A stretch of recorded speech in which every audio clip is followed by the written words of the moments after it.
adalah al-lisan, yaitu lidah. Ya. Lidah ini adalah ciptaan Allah yang sangat istimewa. Ciptaan Allah yang sangat agung. Ciptaan Allah yang sangat luar biasa lisan. Karena lisan ini walaupun jirmuhu shaghir, lisan ini kalau dibanding anggota badan yang lain, dia ini kecil, ya, bendanya fisiknya lisan ini kecil, ukuran lisan kecil. Bahkan dibanding sama tangan, dibanding sama perut, dibanding sama kaki, itu masih kalah jauh, masih kecilan lisan. Tapi dengan lisan kita bisa dapat pahala yang paling besar, dengan lisan juga kita bisa dapat dosa yang paling besar. Dengan lisan ini, Nabi mengatakan wahal yakubun nas, di dalam satu hadis wahal yakubun nas minan nari ala wujuhihim aw ala manakhirihim illa hasaidu alsinatihim. Artinya orang itu nanti banyak sekali yang didungkitkan hidungnya atau ditundukkan kepalanya itu, mukanya atau hidungnya itu di api neraka itu cuman hanya karena kesalahan daripada lisan.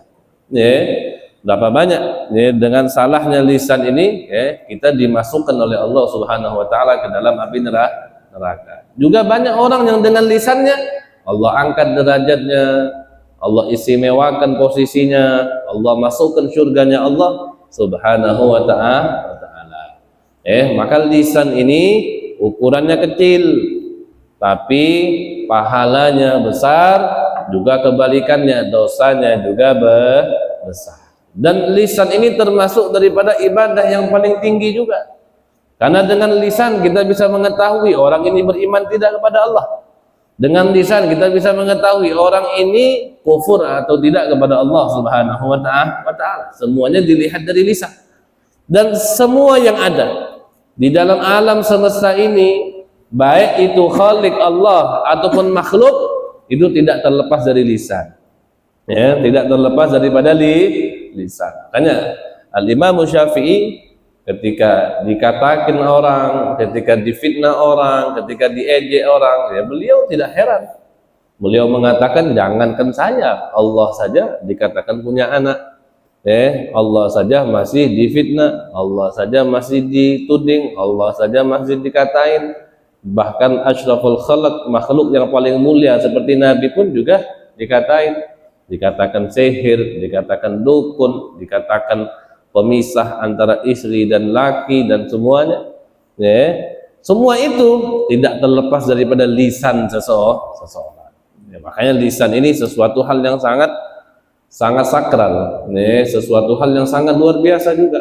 Dengan lisan orang bisa selamat dari neraka, dengan lisan orang bisa masuk neraka Allah Subhanahu wa taala. Maka oleh karena itu lisan ini termasuk bagian daripada 5 anggota terpenting yang harus kita jaga terlebih dahulu daripada anggota-anggota badan yang lain. Itu lisan. Maka di sini disebutkan oleh Al-Imam Al-Ghazali, "Tsumma 'alaika bihifdzil lisan wa dhabtihi wa taqyidihi fa innahu ashaddul a'dha'i jimahan wa tughyanan wa aktsaruha fasadan wa 'udwana." Kata Imam Ghazali, kemudian alaika bagimu bihifdzil lisan. Bagimu, kata Imam Ghazali, untuk menjaga lisan. Wa dhabtihi wa taqyidihi, dan juga untuk mengatur lisan. Mengaturnya. Kita harus bisa menjaga lisan, kita harus bisa mengatur lisan. Artinya apa? Kita punya lidah ini, kita harus tahu kapan dia ini boleh berbicara, kapan dia ini harus diam. Kita harus tahu. Jangan kita punya lisan ini ngomong terus. Kita biarkan ngomong terus. Itu salah. Diatur maksudnya apa? Kita harus tahu kapan kita harus berbicara. Harus tahu kita. Kapan kita harus diam juga kita harus tahu. Kapan itu? Kalau kita ngelihat dengan berbicara itu ada sesuatu pahala yang menempel kepada kita, bicara ente. Tapi kalau ente lihat bahwasanya dengan pembicaraan ente nggak ada sama sekali pahala untuk ente dapatkan, diam. Itu cara kita mengatur lisan. Begitu. Jangan lisan ini kita lepas. Jangan lisan ini kita lepas. Sama seperti ente kalau punya kandang di dalamnya ada macan. Kira-kira kalau orang punya macan di rumahnya, dimasukkan ke kandang itu macan, kemudian dilepas macannya, apa yang terjadi sama ente? Habis ente dimakan sama macan. Begitupun lisan. Lisan itu kalau ente kandang, selamat ente. Tapi kalau lisan kita bebaskan, kita buka gemboknya, kita buka kuncinya, kita bebaskan lisan, maka kita bakal habis sama lisan. Seperti itu. Maka di sini beliau mengatakan, alaika bihifdhih wa dhabtih wa taqyidih. Maka bagimu untuk menjaga, untuk mengatur daripada lisan. Fa innahu asyaddul a'dha'i jimahan wa tughyana. Karena lisan ini adalah anggota tubuh yang paling susah untuk diatur, yang paling susah untuk dididik, yang paling susah untuk dipegang itu lisan. Kalau tangan kita masih mudah untuk ngaturnya, kalau pandangan mungkin kita masih bisa untuk mengaturnya, kaki mau pergi kemana kita masih bisa ngaturnya. Tapi kalau lisan susah sekali untuk diatur. Berapa banyak orang keceplosan, berapa banyak orang karena marah ngomong yang ngawur, yang menyakiti hati orang. Itu semua disebabkan karena lisan. Bahkan hubungan suami istri, pisah, cerai, tolak 1, 2, 3, itu semua dikarenakan lisan. Makanya susah mengatur lisan ini adalah sesuatu yang paling susah untuk diatur lisan ini. Wa aksaruha fasadan wa udwana. Dan paling banyak musuhnya, paling banyak rusaknya, paling banyak sesuatu yang bikin rusak di dalam anggota badan kita ini, itu adalah lisan. Makanya lisan ini penting nih. Lidah ini penting sekali, untuk kita jaga. Walagad rawaina, maka di sini disebutkan walagad rawaina, telah diriwayatkan dari Sufyan ibn Abdullah ibn Rabi'ah ibn al-Harith as-Sagafi at-Taifi sahabi, dari sahabat Nabi sallallahu alaihi wasallam yang bernama Sufyan ibn Abdullah. Sufyan ibn Abdullah ini beliau berkata, qultu ya Rasulullah, dia katakan aku berkata kepada baginda Nabi besar Muhammad sallallahu alaihi wasallam. Sufyan ibn Abdullah ini berkata kepada baginda Nabi besar Muhammad sallallahu alaihi wasallam, ya Rasulullah, ma akdaru ma takhafu alaih. Kata Sufyan ibn Abdullah, ya Rasulullah, apa hal yang paling kau takuti dariku ini? Yang paling kau khawatirkan ini aku ini kalau ngerjain apa? Kalau aku ngapain? Kalau aku berbuat apa? Apa sih yang paling kau takuti dalam diriku ini? Kata Sufyan ibn Abdullah, dia minta saran sama Nabi, minta nasihat sama Nabi. Maka apa kata Nabi besar Muhammad sallallahu alaihi wasallam? Fa akhadha alaihi salatu wassalamu bi lisani nafsihi thumma qala hada. Nabi mengisyaratkan kepada dia, mengangkat kedua tangannya, kemudian mengambil daripada lisani famihi, lidah yang ada di mulut Nabi, sambil Nabi bilang hada. Ini kata Nabi, yang paling aku takuti darimu itu ini. Artinya apa?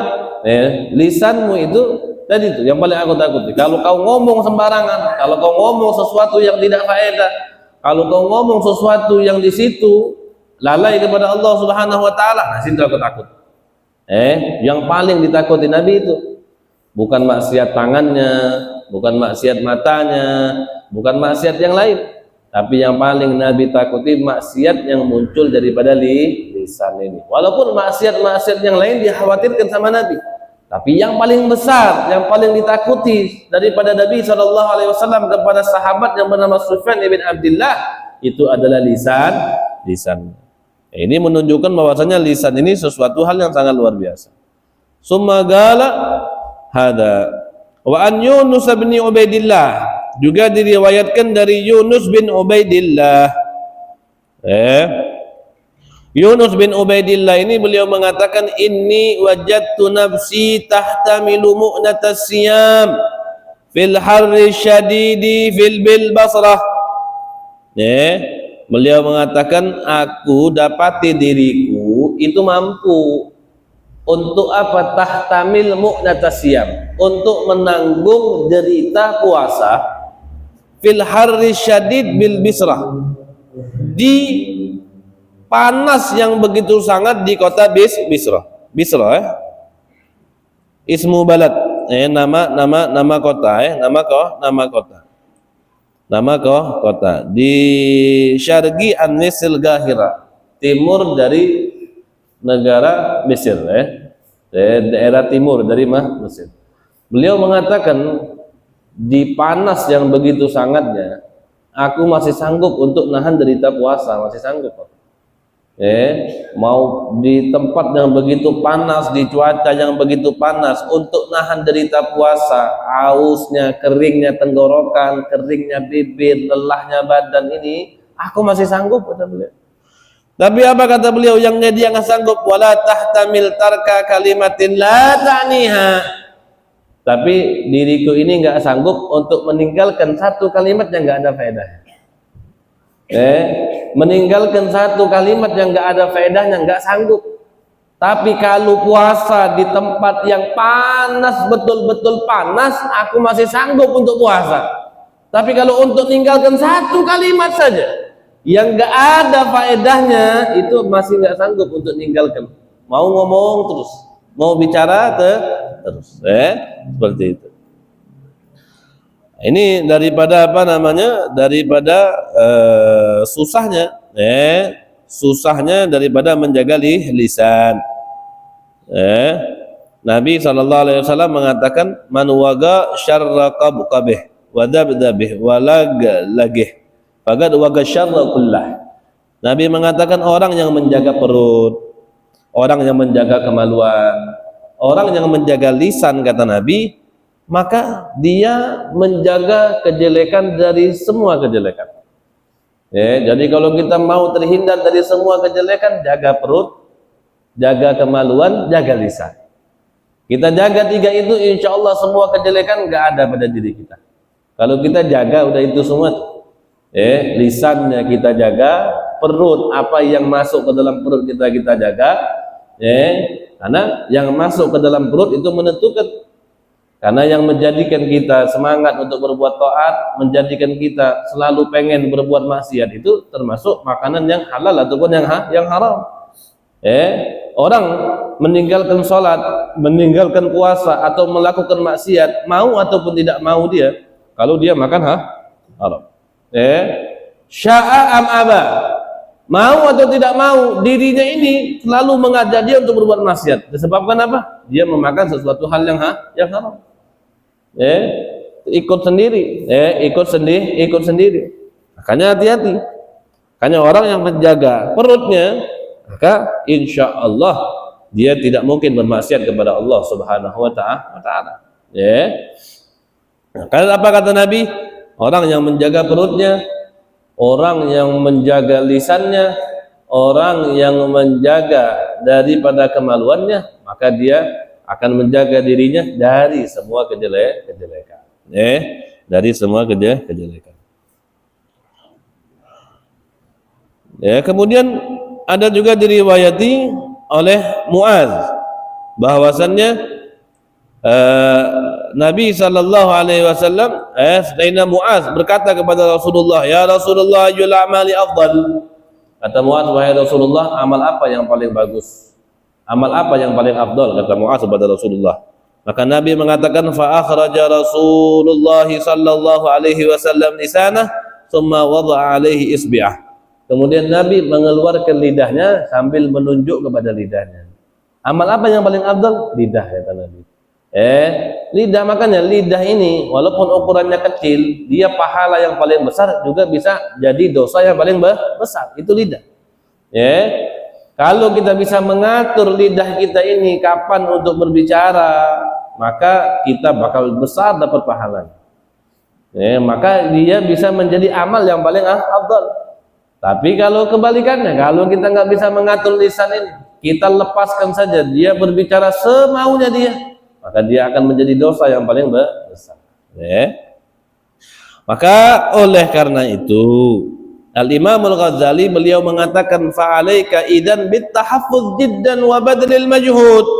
Maka bagimu, kata Imam Ghazali, dari apa yang sudah disebutkan dari cerita Yusuf bin Abdullah, dari ceritanya Yunus bin Ubaid, maka oleh karena itu kata beliau, kalian itu harus betul-betul menjaga kalian punya lidah, wa badlil majhud, dan kalian harus mengerahkan upaya agar kita ini sudah bisa menjaga dan mengatur lisan kita.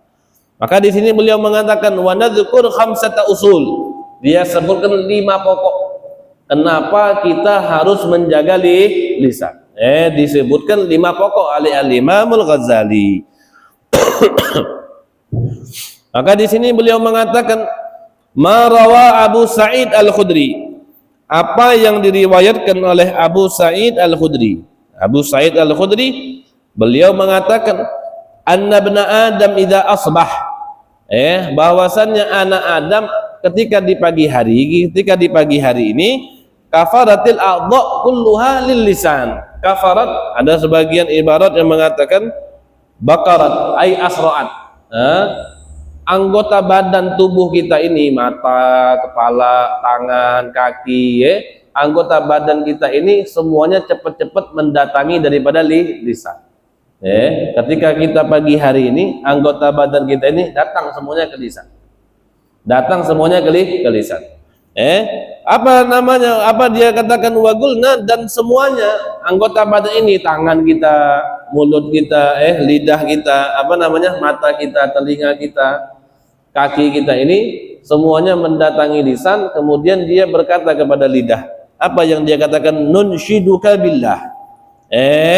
Nunshiduka billah an tastaqim. Nunshiduk, kami memohon kepadamu atas nama Allah. Ainas aluka billah. Nunshiduka billah ainas aluka billah. Kami memohon kepadamu wahai lisan, dengan nama Allah Subhanahu wa taala, dengan bersumpah kepada Allah Subhanahu wa taala, antastaqim. Jadi semua anggota badan ini di pagi harinya minta memohon kepada lisan itu untuk apa? Antastaqim, untuk berkata yang benar atau berbuat yang benar. Semua anggota badan ini setiap paginya datang kepada lisan, cuman meminta lisan agar berperilaku sesuatu hal yang benar, yang lurus. Fa innaka in istaqamta istaqamna. Anggota badan yang lain bilang sama lisan, ya lisan, kalau kau benar, kalau kau lurus, kalau kau berbuat baik wahai lisan, maka kami semua akan baik. Kalau lisannya berkata yang baik atau diam tidak banyak berkata, maka kami pun akan berbuat yang baik. Tangannya berbuat yang baik, kakinya berjalan di tempat yang baik, hatinya juga yang baik, makannya yang baik, matanya yang baik, dengarnya yang baik, pikirannya yang baik. Tapi kata anggota badan yang lain, wa ini wajajta wajajna. Tapi kalau kau melenceng, wajah itu bengkok, artinya kalau kau melakukan sesuatu hal yang salah, wajadna, kami semua salah bakal. Jadi kalau lisannya udah salah, anggota badannya semuanya salah. Nggak ada istilahnya orang gunjing orang kemudian tangannya berbuat baik, nggak ada. Nggak ada orang yang gunjing orang kemudian kakinya berjalan ke tempat yang baik, itu nggak ada. Pasti ketika lisannya udah berbuat salah, hatinya bakal tergerak untuk melakukan kesalahan-kesalahan yang lain. Seperti itu. Wahakada. Jadi di sini apa? Yang pertama tadi kayak gitu. Semua anggota badan ini di pagi harinya bercepat-cepat bergegas-gegas mendatangi daripada lisan, dan mereka memohon kepada lisan untuk berperilaku dengan perilaku yang baik, yang benar, yang lurus. Karena alasan mereka apa? Kalau lisannya benar, kami benar. Kalau lisannya salah, kami juga salah. Jadi lisan ini ibaratnya pokok, dia pokok daripada semua anggota badan. Seperti itu.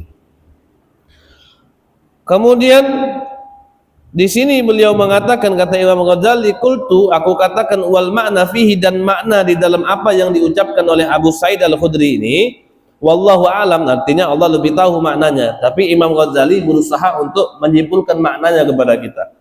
Beliau mengatakan, anna nutqal lisan yu'athir fi a'dha'il insan bitaufiq wal khizlan. Kata beliau mengatakan bahwasannya nutqal insan, pembicaraan manusia itu, apa yang kita omong ini, apa yang kita bicarakan ini, yu'athir, akan memberikan efek atau bekas. Di mana? Di dalam anggota badan kita. Bit taufik, bisa memberikan efek yang baik, yaitu taufik dari Allah, juga bisa memberikan efek yang tidak baik, yaitu khizlan, yaitu jauh daripada taat kepada Allah Subhanahu wa taala. Khizlan itu kebalikan daripada taufik. Kalau taufik diberikan semangat atau hidayah untuk berbuat taat, kalau khizlan berarti apa? Tidak ada semangat atau tidak diberikan hidayah untuk berbuat taat kepada Allah, bahkan sebaliknya, dia semangat untuk berbuat maksiat. Jadi Imam Ghazali mengatakan, dari apa yang diriwayati oleh Abu Sa'id Al-Khudri ini, bahwasannya apa yang kita ucapkan itu akan memberikan efek di dalam anggota badan kita. Atau akankah kita diberikan taufik atau diberikan kebalikan daripada taufik oleh Allah Subhanahu wa taala. Kalau kita ngomong baik, kita akan diberikan taufik oleh Allah.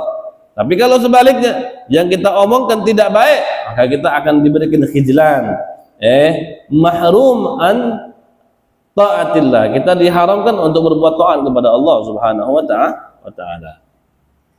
Wa yu'akkidu hadzal ma'na, dan yang menguati ini makna, ma hukiya, apa yang pernah diceritakan atau dikatakan oleh Malik ibn Dinar. Jadi Malik ibn Dinar, beliau pernah mengatakan, apa kata beliau? Idza ra'aita qasawatan fi qalbik wa wahnan fi badanik wa hirmanan fi rizqik fa'lam annaka qad takallamta fi ma la ya'nik. Kata Malik ibn Dinar, apabila kau melihat bahwasannya hatimu itu sudah keras. Keras itu artinya nggak pernah tersentuh kita, nggak pernah menangis kita, susah untuk dinasehatinya kita, tidak masuk firman Allah, nggak masuk untuk bikin kita sadar, sabda Nabi nggak masuk untuk bisa kita bikin sadar, cerita-cerita orang soleh nggak bisa bikin untuk kita dekat sama Allah Subhanahu wa taala. Keras hati kita, keras. Karena dengan firman Allah, mendengarkan firman Allah, memahami maknanya, seharusnya kita sudah sadar. Banyak sekali pelajaran-pelajaran yang Allah berikan di dalam ayat Al-Quran. Tanpa kita duduk di sini dengan kita baca Quran di rumah dan kita pahami, seharusnya udah bikin kita sadar tuh. Lalainya kita, maksiatnya kita, jauhnya kita, kurangnya kita ibadahnya, jauhnya kita sama Allah, jauhnya kita sama Nabi, jauhnya kita sama orang-orang baik, durhakanya kita sama orang tua, durhaka kita sama teman, durhaka kita sama keluarga. Maksudnya kita udah tahu itu semua dari kita membaca Al-Quran. Tapi kalau kita duduk baca Quran nggak memberikan efek, keras hatinya, keras. Dengarkan hadis Nabi biasa-biasa saja, dengarkan cerita Nabi biasa-biasa saja, dengar nama Nabi biasa-biasa saja, dengarkan Al-Quran biasa-biasa saja, dengar nasihat sana sini nggak tergerak hatinya sama sekali. Berarti di dalam hati ini ada qasawah, keras hatinya, gelap hatinya. Banyak bintik-bintik hitam di dalam hati yang perlu dirawat, perlu diobati. Kalau nggak diobati ya percuma,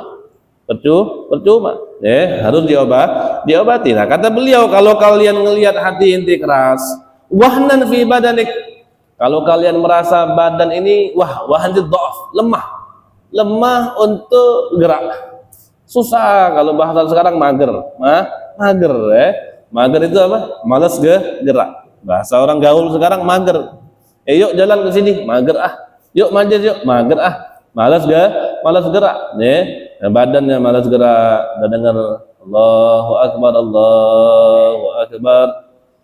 malas malas. Padahal sebelumnya semangat dia, main bola, kerja sana sini. Udah dengar azan baru dia nguling dulu lah, capek.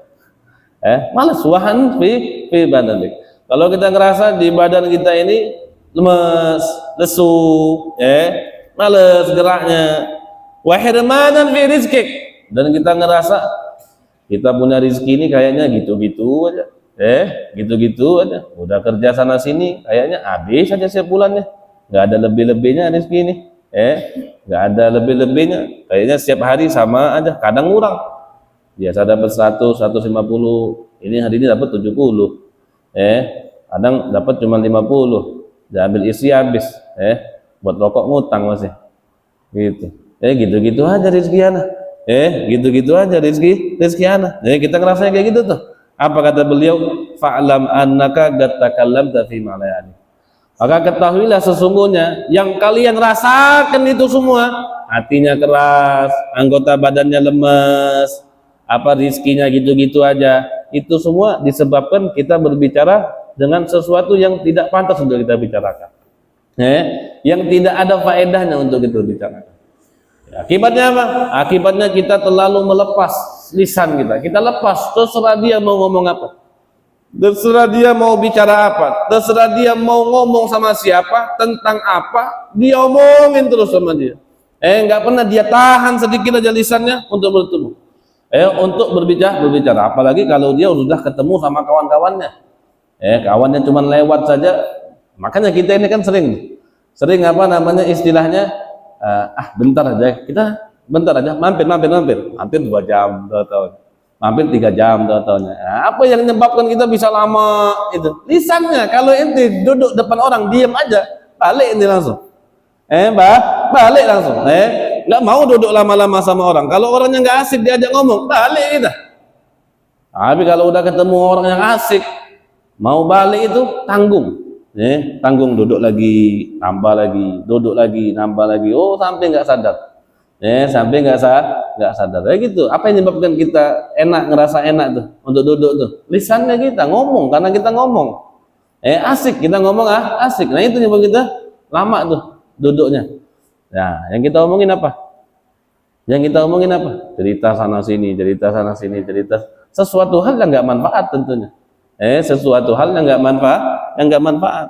Nah, itulah yang menyebabkan badan ini males untuk ibadah, hati ini keras. Kok kita ini majelis seminggu berapa kali, sholat 5 waktu setiap hari, tapi ngerasa ini kayaknya tadi nggak bekas aja. Habis pulang majelis masih baik kita gibahin orang, habis pulang majelis masih aja kita kayak gini, habis pulang ini sholat masih aja kayak gini.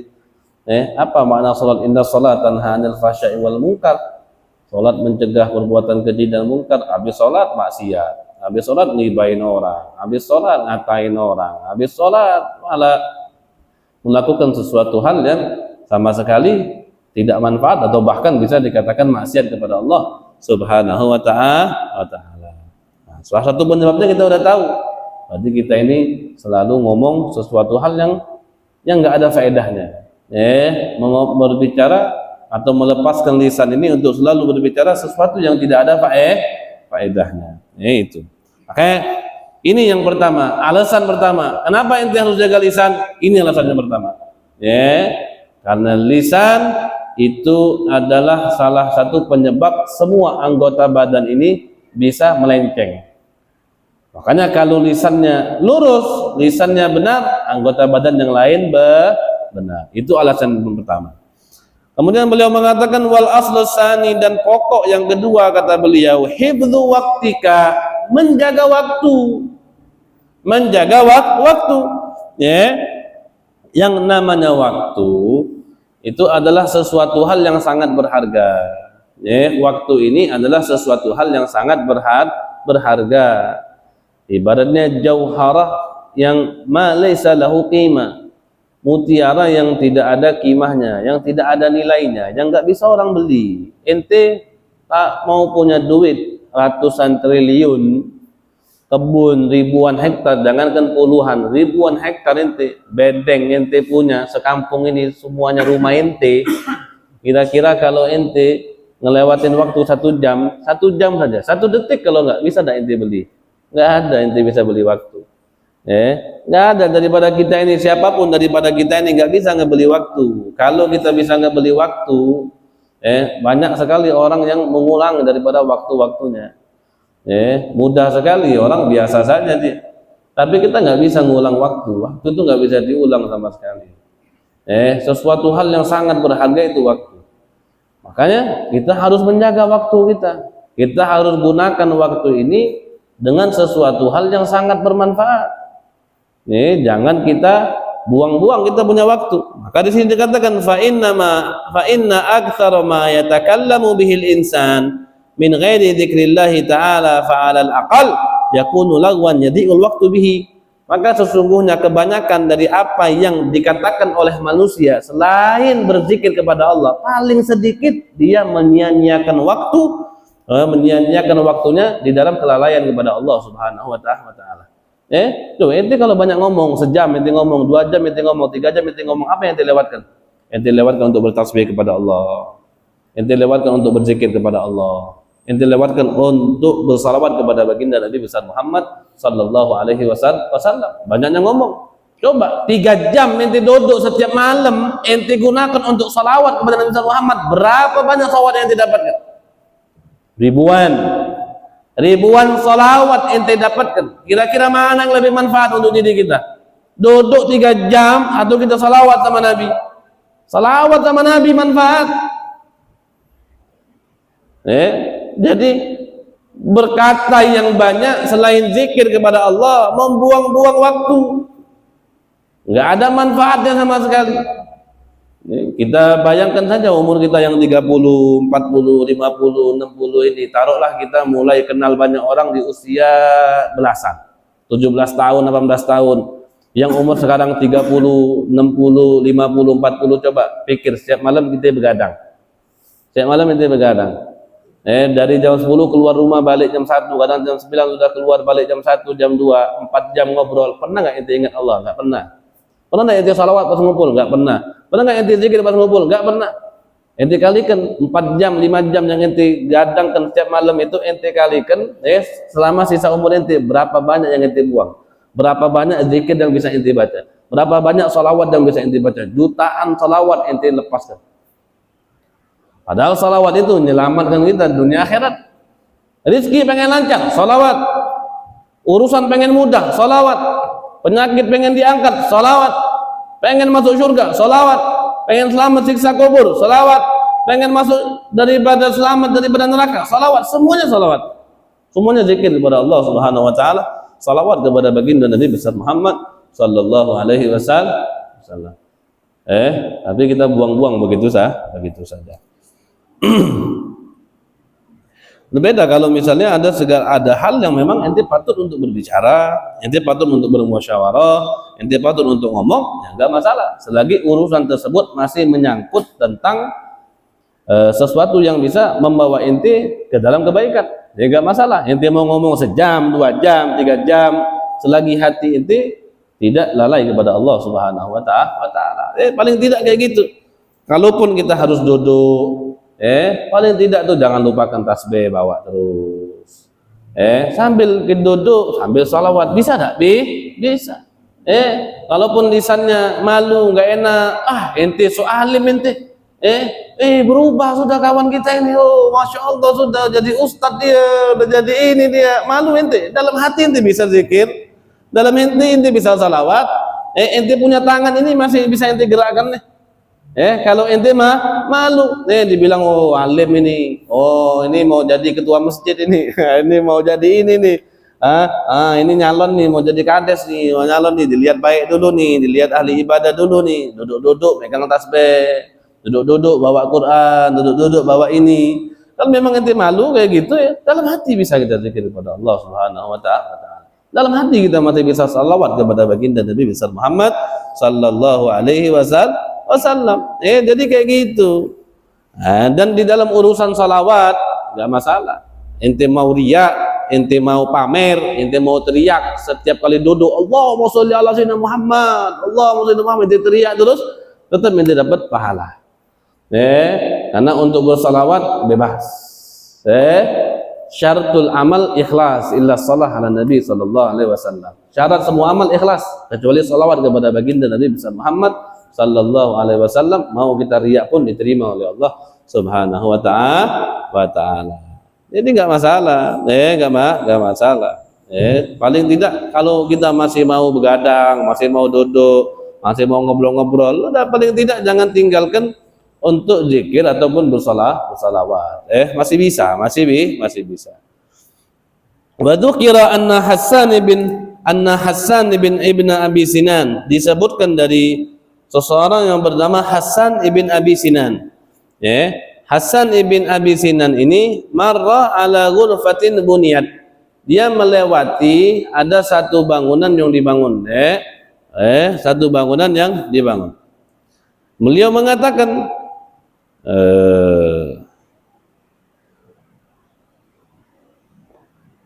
Hassan ibn Sinan al-Basri. Hassan ibn Abi Sinan al-Basri min asba'i tabi'in, daripada pengikut tabi'in. Marra ala ghurfatin aliyatin bunyat. Jadi beliau melewati sebuah bangunan yang tinggi yang lagi dibangun. Ketika dia melewati bangunan yang sedang dibangun tadi, terlintas di dalam lidahnya dia itu, dia ngomong, mundukan bunyat hadih. Orang kan biasa tuh kalau ngelihat bangunan nih, dari kapan nih dibangun nih? Ini Hassan bin Abi Sinan, dia ngelewati bangunan, dia bilang, nah ini bangunan ini dari kapan dibangun? Cuman ngomong gitu aja, cuman nanya gitu aja, kapan nih dibangun nih? Kemudian dia sadar, kemudian dia bilang, ya nafsi al-gharurah, wahai jiwa ataupun nafsu yang menipu, tas'alina amma la ya'nik, kau ini bertanya sesuatu yang tidak ada faedahnya bagimu. Wa aqabaha bisaumi sanah, kemudian dia hukum diri dia puasa setahun. Dia hukum diri dia puasa setahun. Cuman gara-gara kapan nih bangunan dibangun? Kapan nih bangunan dibangun? Cuman gitu aja. Kalau kita ngomong kayak gini udah sering banget. Kita sering banget ngomong kayak gini, itu sering banget sudah. Yang lebih dari ini udah sering. Kalau dia cuma ngomong gitu aja, kapan nih bangunan dibangun nih? Langsung dia maki diri dia, kemudian dia hukum puasa selama setahun. Qultu, maka Imam Ghazali beliau mengatakan, maka aku katakan fayatuba, maka amatlah beruntung lil muhtammina bi anfusihim, bagi orang yang muhtammin, orang yang perhatian dengan dirinya. Beruntung orang yang perhatian dengan diri mereka. Wa ya waihal ghafilin alladzina khala'ul 'idar wa arkhawul 'inan, dan sungguh celaka atau tidak beruntung sekali orang yang lalai ini, yang mana mereka khala'u, melepaskan al-idar, artinya melepaskan kendali nafsunya. Mereka bebaskan apa yang mereka inginkan, mereka lakukan, lidahnya mereka bebaskan. Wa arkhaul al-inan, arkhaul ini artinya apa? Orang yang mengumbar, mengumbar sesuatu yang begitu saja, mengumbar hawa nafsunya begitu saja. Artinya dia tidak menahan, menahan. Hawa nafsunya pengen ini langsung, yang ini pengen ini jalan, yang ini pengen ini jalan. Wah, kan. Maka beruntung orang yang perhatian dengan diri mereka. Kita ini kan diri ini barang, artinya sesuatu hal yang diberikan oleh Allah itu adalah amanat. Bukan hanya anak saja, bukan hanya istri saja, bukan hanya harta saja. Tapi tadi, diri kita ini amanat yang diberikan oleh Allah Subhanahu wa taala untuk kita. Sebagaimana kita punya rumah kita rawat, kita punya kendaraan kita rawat, kita punya alat elektronik kita rawat, dan memang harus dirawat. Kalau kita pengen tahan lama, perhatian kita kepada barang-barang tersebut harus juga bagus, kan seperti itu. Nah, diri kita ini juga perlu perhatian dari kita. Diri kita ini juga perlu perhatian dari kita. Harus kita perhatikan, harus kita jaga. Diri ini harus kita jaga. Nah, beruntung orang yang menjaga dirinya, beruntung orang yang merawat dirinya.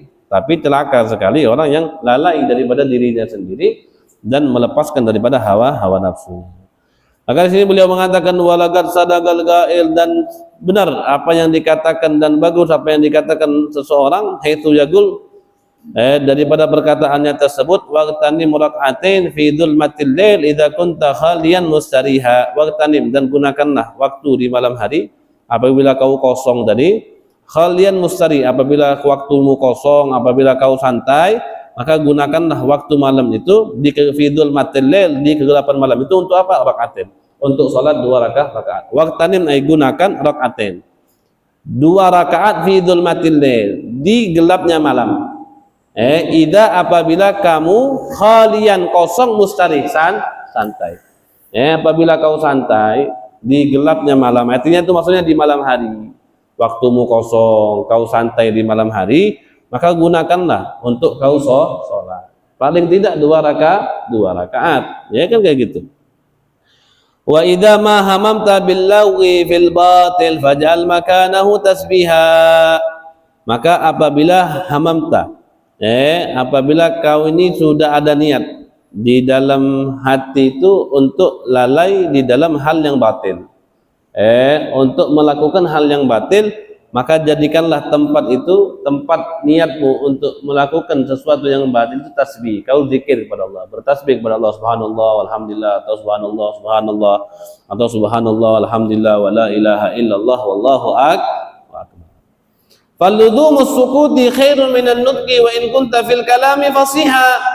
Maka selalu diam itu lebih baik daripada ente berbicara. Walaupun ente kalau berbicara fasih, bagus, lantang. Apa yang ente bicarakan itu bagus, tapi lebih baik ente diam. In kanal kalam min fidda fasukutu min zahab. Kalau kiranya perkataan itu dari perak, maka diam itu dari emas. Maka diam itu dari emas.